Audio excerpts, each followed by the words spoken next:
साई राम। साई लीला episode 20।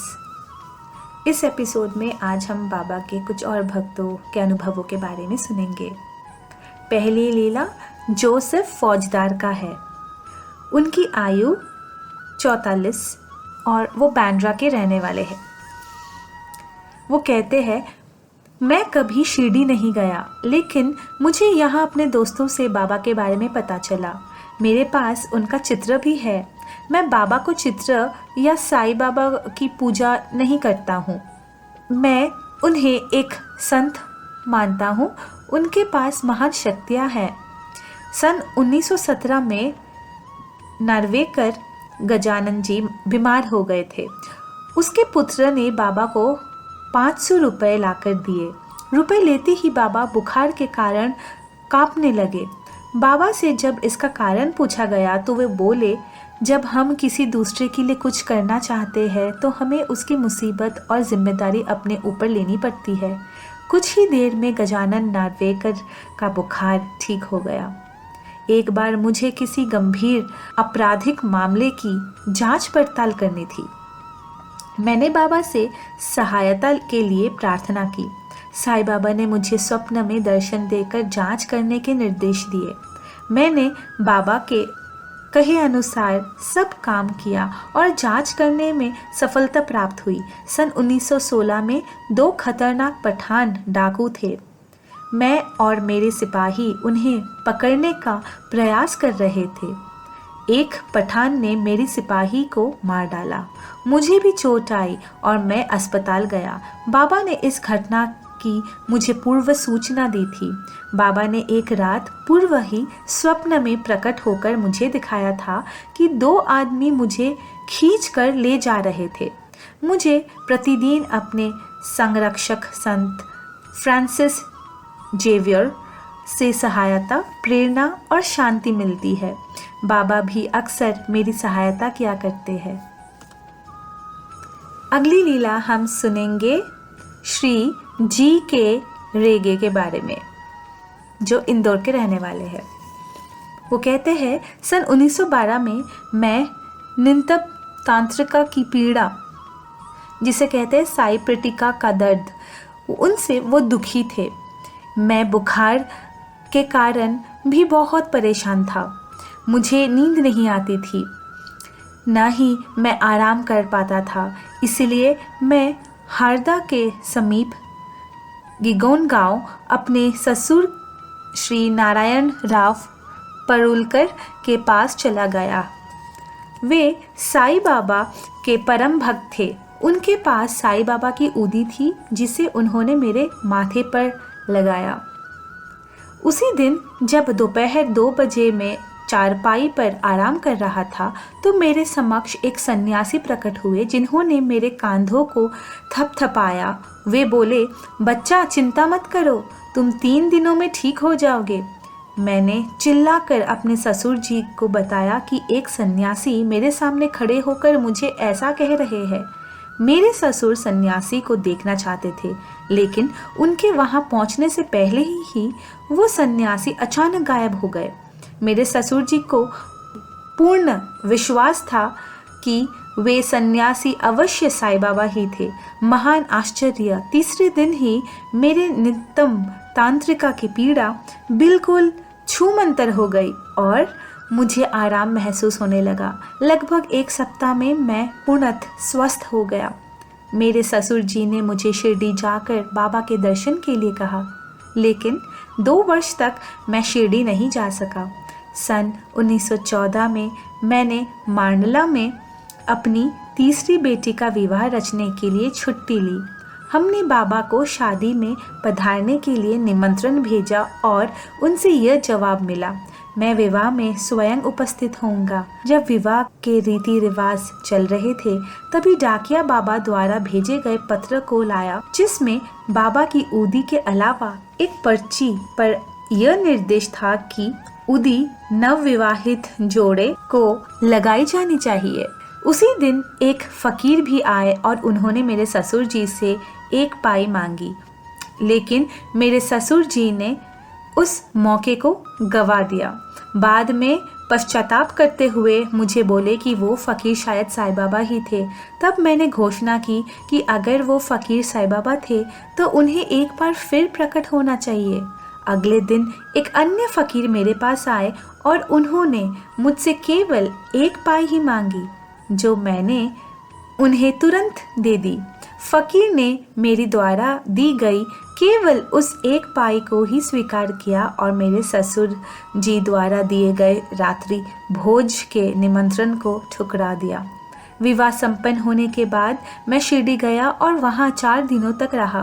बाबा ने मुझे देखते ही कहा, इतनी देर क्यों? मैंने उत्तर में कहा कि मैं एक निर्धन क्लर्क हूँ, इसलिए मैं आसानी से नहीं आ सका। उन्होंने मुझसे दक्षिणा मांगी और मैंने उन्हें 5 रुपए दिए, लेकिन उन्होंने 5 रुपए और मांगे। ऐसा करने के पीछे क्या कारण था यह मैं नहीं जानता, लेकिन मैंने उन्हें 5 रुपए और दे दिए। तब बाबा बोले, तुम्हारी ओर से अब और कुछ बकाया नहीं है।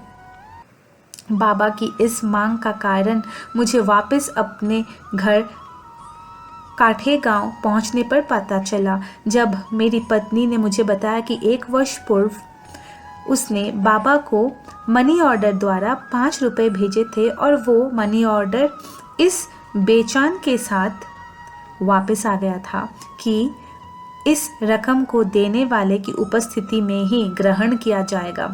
इसीलिए ही बाबा ने मुझसे 5 रुपए और मांगे थे। मेरी 4 वर्ष की सबसे छोटी बेटी प्रेमा बाई बुखार में पीड़ित थी। उसकी हालत बिगड़कर बहुत नाजुक हो गई थी। वो हड्डियों का ढांचा बनकर रह गई थी। दवाइयों और इलाज से कोई आराम नहीं आ रहा था। मेरी पत्नी, जो एक साईं भक्त है, ने बच्ची के सहायता के लिए बाबा से प्रार्थना की। प्रार्थना करते समय जागृत अवस्था में उसने बाबा की आवाज़ सुनी। बाबा कह रहे थे कि 3रे दिन में इसकी सभी परेशानियां ले जाऊंगा। महान आश्चर्य! 3रे दिन बच्ची ने अपनी माँ की गोद में प्राण त्याग दिए। यह दुखद समाचार मेरे पत्नी ने मुझे मेरे दफ्तर मानसा में भिजवाया और मुझे घर आने के लिए कहा। मैं तुरंत ही घर वापस आ गया। मैंने देखा बच्ची मर चुकी थी। मेरी पत्नी विलाप कर रही थी। मैंने बच्ची के मुंह में गंगा जल, जो हम हमेशा अपने पूजा घर में रखते हैं, और बाबा की ऊदी डाली। उसके मुंह में गंगा जल बाहर नहीं आया, इसीलिए मैंने थोड़ा सा जल और डाल दिया। तभी बच्ची ने आंखें खोल दी और मुझे यकीन हो गया कि वो जीवित है। इसके बाद हमने उसे ऊदी और तीर्थ भी दिया। 1 महीने के अंदर ही वो पूर्णतः स्वस्थ हो गई थी।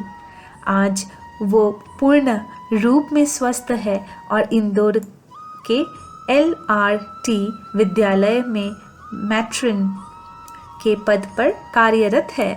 सन 1926 में मेरी पत्नी का देहांत हो गया। मेरा स्वास्थ्य भी खराब रहने लगा। मेरे सामने ही बाबा का एक चित्र लगा था। उसमें से एक आवाज़ आने लगी, अब और नौकरी मत करो।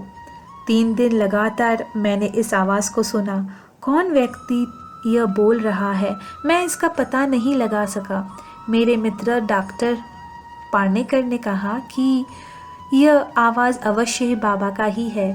सन 1926 में मैंने नौकरी से इस्तीफ़ा दे दिया और पेंशन ले ली।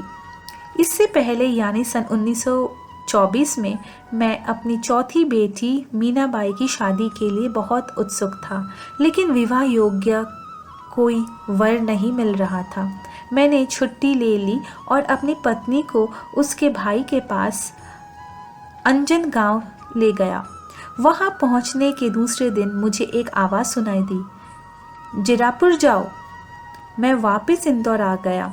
वहां आकर पता चला कि मेरे पुत्र की जीरापुर जाने का आदेश प्राप्त हुआ था, क्योंकि उसकी पत्नी गर्भावस्था के 9वें महीने में थी, इसलिए वो नहीं जा सका। इस स्थिति को देखते हुए उसके उच्च अधिकारी ने ऑर्डर वापस ले लिया।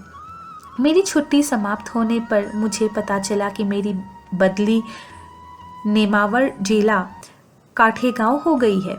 ये आदेश पत्र जब राजस्व मंत्री के हस्ताक्षर के लिए गया तो उन्होंने मेरी ओर से बिना किसी प्रार्थना के उस आदेश को रद्द करके जीरापुर जाने का आदेश जारी कर दिया। इसीलिए मैं जीरापुर चला गया। वहाँ चार्ज लेने के 15 दिनों के बाद ही मैं दौरे पर निकला। मैं सियात के नज़दीक एक स्थान पर अपने भाई के पास ठहरा जो ग्वालियर राज्य में कार्यरत था। उसके साथ मैंने बलवंत नाम के एक व्यक्ति को देखा जो साहसी, बलवान और दिखने में सुंदर था। मैंने उसके विषय में पूछताछ की और उसे अपनी पुत्र के लिए योग्य वर पाया। बात पक्की हो गई और मैंने अपनी पुत्री को विवाह बलवंत से कर दिया। इनका विवाह होने के बाद इनकी माताजी गंभीर रूप से बीमार हो गई। वो हर समय अपनी पुत्र जानकी को ही याद करती थी। माँ ने सच्चे हृदय से बाबा को प्रार्थना की कि वे उसकी पुत्री को घर भेज दे। जानकी बाई ने एक स्वप्न देखा जिसमें बाबा ने उनसे कहा, अपनी माँ को मत भूलना या छोड़ना, जाकर उससे मिलकर आओ। जानकी की सास ने उन्हें जाने की आज्ञा नहीं दी, लेकिन बाबा पर भरोसा करके जानकी अपना सामान बांधकर अपनी माँ से मिलने चली गई। वह वहाँ 2-3 दिन रहकर वापस ससुराल आ गई। उसकी सास शांत रही और उसने जानकी से कुछ भी नहीं कहा। अगली लीला हम सुनेंगे जानकी बाई एंजल के बारे में। जानकी बाई एंजल का जन्म सन 1905 में हुआ था। 6 वर्ष की आयु में वो सन 1912 में शिरडी गई थी। इनके माता पिता साईं भक्त थे और वे ही इन्हें शिरडी लेकर गए थे। द्वारका में पहुंचने पर उन्होंने बाबा की लकड़ी के कटरे के पास बैठे देखा। इनकी माँ बाबा को प्रणाम करने उनके पास गई, लेकिन जानकी डर गई। वो द्वारका माई के द्वार पर ही खड़ी रही। उसे बाबा के पास जाने में डर लग रहा था। उसकी माँ ने उससे पूछा कि क्या वो डर रही है, तो उसने हाँ में सिर हिलाया। उसकी माँ ने उसकी बाजू पकड़कर खींचा और बाबा ने उसे धीरे से उठाया और उसकी पीठ थपथपाई। फिर दूसरे हाथ से उसकी टांगे भी थपथपाई। बाबा ने नम्र स्वर में कहा, जा बेटा, राममय हो जाओ, यानी राम में ही डूब जाओ। बाद में जानकी को समझ आया कि किस प्रकार बाबा ने उसे सन 1912 में अपना आशीर्वाद दिया था। 88 वर्ष की आयु में भी वे बिना किसी सहारे की बिल्कुल सीधे चल फिर सकती है। वे कीर्तन करती है और वाद्यों की ताल पर नृत्य करके अपनी शक्ति के रंग में वातावरण को भक्तिमय कर देती थी। ओम श्री साईनाथाय नमः।